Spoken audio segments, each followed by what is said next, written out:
The Kia Sportage is incredibly popular with British car buyers, so there is bound to be a lot of interest in this, the all-new model. However, nobody will be more interested in its success than Kia. The Sportage is, by far and away, the company's best-selling car in the UK, accounting for something like 1 in 3 of all new Kias sold. So to say that this car is important to Kia is something of an understatement. It's perhaps a little bit surprising then that Kia have taken a bit of a gamble with the new car's styling. After all, that is arguably what made the old car so popular, and while that version relied on straight lines and crisp creases to give it its boldness, the new car is just a bit curvier and a bit more bulbous. Be interesting to see if fans of the old car take to the new one with quite the same level of enthusiasm. That said, however, few will argue that the Sportage is still a visually arresting car. All versions come with alloy wheels, LED daytime running lights and these deeply scalloped doors. But you get more and more styling touches as you progress further up the range. The GT line version we've got here comes with these cool ice cube effect fog lights, along with a gloss black grille, twin exhausts and these enormous 19-inch alloy wheels. The other thing that buyers liked about the previous Sportage was the quality of its interior, and the good news is that the new car really kicks things up a notch.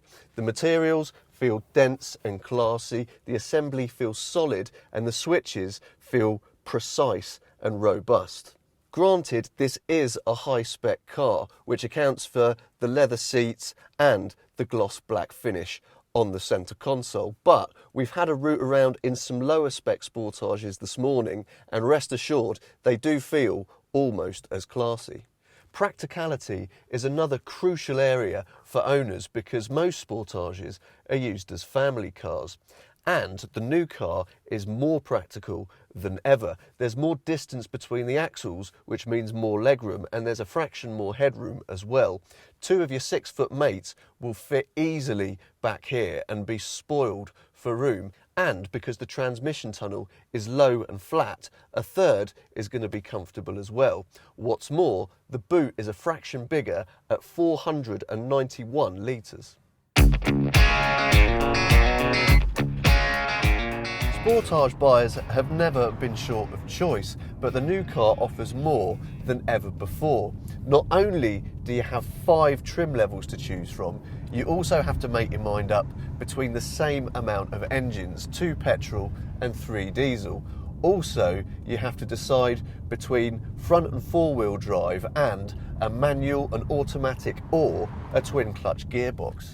The engine we've got in this car is the more powerful of the 2 petrol options, a 1.6 turbo with 174 brake horsepower.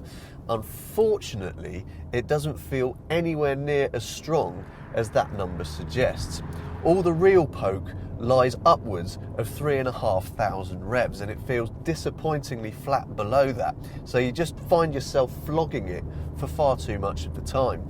You'll also find that the power delivery is a little bit stuttery and that it's not the quietest or the smoothest engine of its type either. However, it's the average fuel economy figure of around 37 miles per gallon that's going to make this engine an even less popular option, and for that reason it's going to be the 1.7 diesel that's the best seller.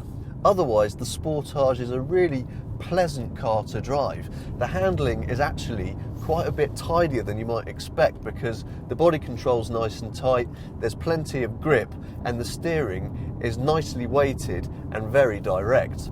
Ride comfort is a little bit more of a grey area because the super smooth roads of the Col de Vence in the south of France aren't exactly providing the sternest test of comfort. However, on the few bumps that we have encountered, there has been a bit of firmness, but it's nothing that's going to have you or your passengers complaining.